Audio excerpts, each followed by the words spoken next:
Assalamualaikum warahmatullahi wabarakatuh.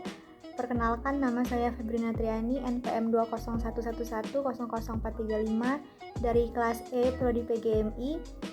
Pada video kali ini saya akan membahas materi mengenai perubahan iklim global yang ditujukan untuk memenuhi tugas mata kuliah pendidikan lingkungan yang diampu oleh Bapak Suardiansyah, MPD.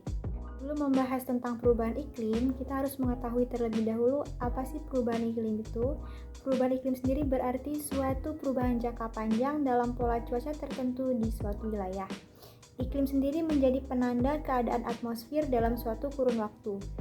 Iklim juga didefinisikan sebagai ukuran variabilitas kuantitas serta rata-rata yang relevan dari sebuah variabel tertentu seperti curah hujan, temperatur, ataupun angin pada suatu periode tertentu yang umumnya merentang dari bulanan hingga tahunan atau bahkan hingga jutaan tahun lamanya.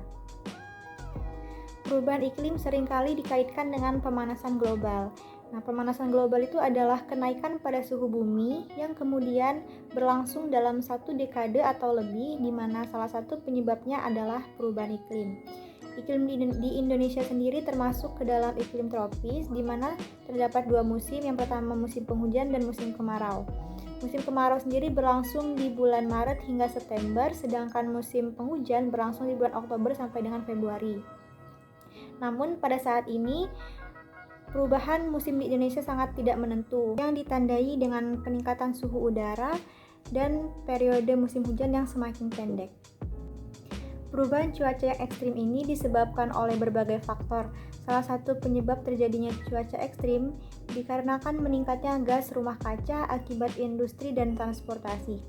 Aktivitas manusia menyebabkan meningkatnya konsentrasi gas rumah kaca di atmosfer. Contoh gasnya yaitu seperti metana, karbon dioksida, dan dinitrogen dioksida.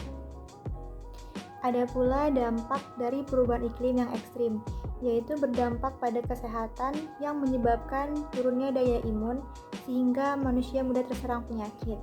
Namun, ada pula dampak baiknya, yaitu tanah dan tumbuhan menjadi subur dan tidak terjadi kekeringan.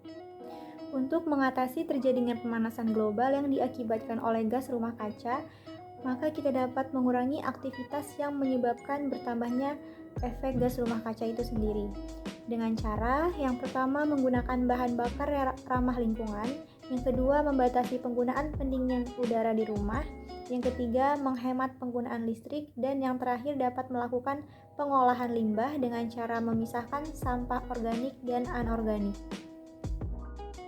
Sekian informasi yang dapat saya sampaikan mengenai perubahan iklim global. Semoga dapat bermanfaat dan menambah wawasan.